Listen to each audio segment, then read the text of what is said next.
Hi, I'm Scott Flowers with Cloud Ninjas. Today we're going to continue our series on the Dell PowerEdge R630 server. In this video we're going to specifically focus on Windows operating systems. Let's get going. Well, hey, thanks for stopping by. Today a little bit more about the Dell PowerEdge R630 server. Do us a favor, if anything in this video useful, click that like, smash that subscribe. Alright, so this video is going to be specifically focused on Windows operating systems. So we'll start with which ones are compatible. So Windows 2008 R2, 2012, 2012 R2, 2016, and 2019 LTSC. So those are the compatible operating systems.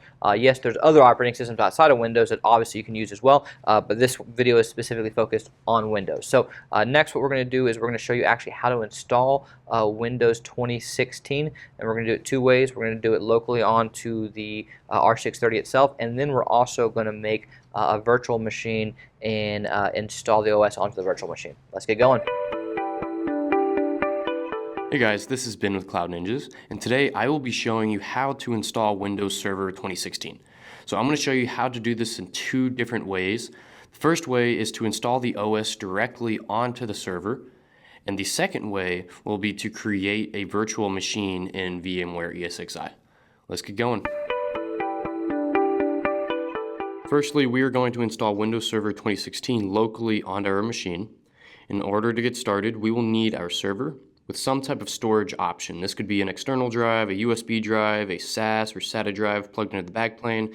In this case, we're going to go ahead and use a SATA drive that we're going to directly plug into the backplane. We're also going to need a Windows Server 2016 ISO file. You can download this directly from Microsoft's website, but we will also provide you a link in the description below.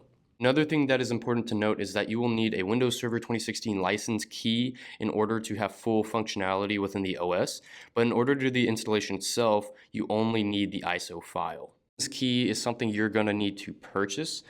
Like I said, it's not needed to do the installation itself, but if you want the full functionality of the operating system, and let's say this is something you're using in your business or you're using it for enterprise purposes or even maybe personal use, you're going to need that license key in order to have the full functionality of the operating system itself. So once we have this ISO file, we're going to go ahead and move it onto a USB flash drive, and then we can plug it into our server, and with that, we can start the installation process. The installation itself will not require an active internet connection to the server, but in order to access the Microsoft's website to download the ISO file, you will need an active internet connection. Again, like I mentioned earlier, the ISO file download link will be provided in the description below.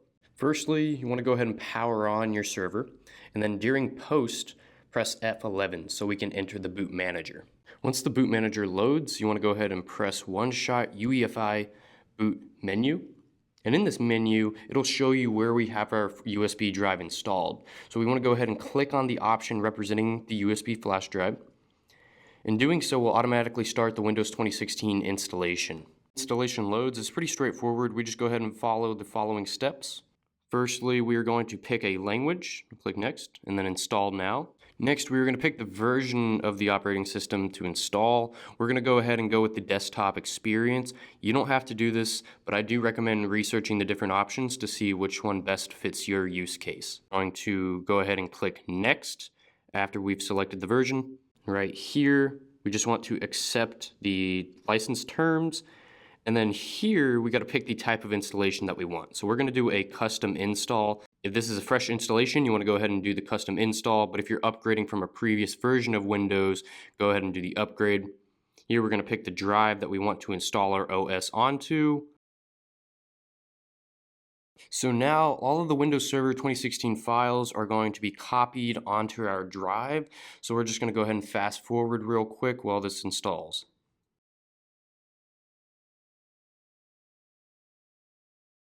Once that is finished, our system is going to restart, and then it's going to boot back into Windows.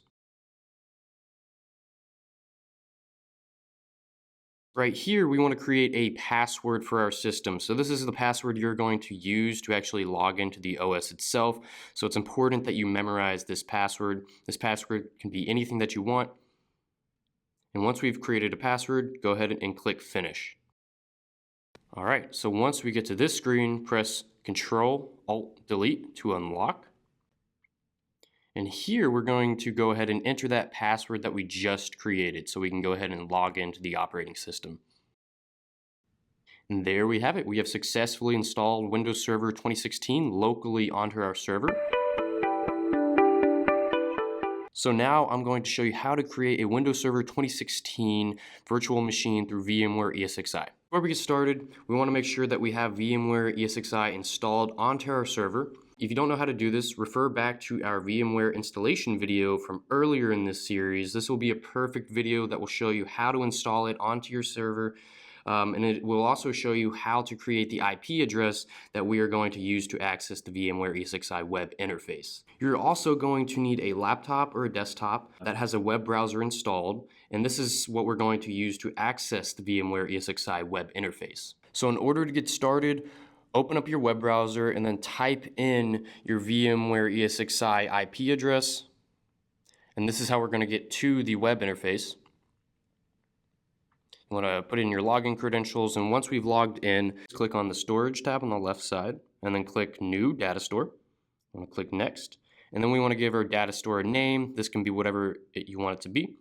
And then we also want to make sure that we have the drive that we want selected, and click Next, Next again, and then we can click on Finish, and then click Yes. So then go ahead and click on the data store, click on Data Store Browser. Then we want to click on Create Directory, and then enter the name that you want your directory to be. This is the directory where we're going to put our Windows Server 2016 ISO file. So go ahead and click Create Directory, and then click on that ISO's folder, and then we'll click the Upload button. This will go into our File Explorer, so navigate to where you have the ISO file installed.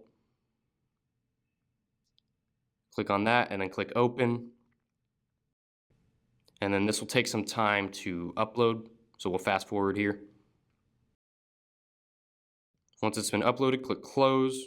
We'll click on Virtual Machines and then Create/Register VM. Click on Next. Now we're going to give our virtual machine a name, so this can be whatever you want it to be.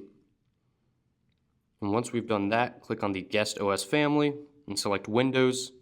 Click on Guest OS version and go all the way down to Windows Server 2016 64-bit. And then we'll just click Next. That is our data store right here. You want to select our data store and click Next. In this screen right here, we can actually decide what hardware we want to be allocated to this virtual machine. So we can change the amount of CPU cores, the amount of memory, the amount of disk space that it will take up. We want to scroll all the way down to CD, DVD drive 1. And once we've clicked on the drop down, click on Data Store ISO file. We'll go to our data store, then the ISOs folder, and then the Windows Server 2016 ISO file. And once everything looks good, we'll scroll down here and then click on Finish. We then want to click on our virtual machine, and we want to go ahead and power it on, and then we'll go to the console, and then we'll open up the console in the browser. So this is going to start the installation as we saw earlier. It's going to be the exact same set of steps. So we're going to go ahead and just fast forward the installation. If you need to refer back earlier into the video to see how to do this installation again, then feel free to do so. But like I said, we're going to fast forward this part right here.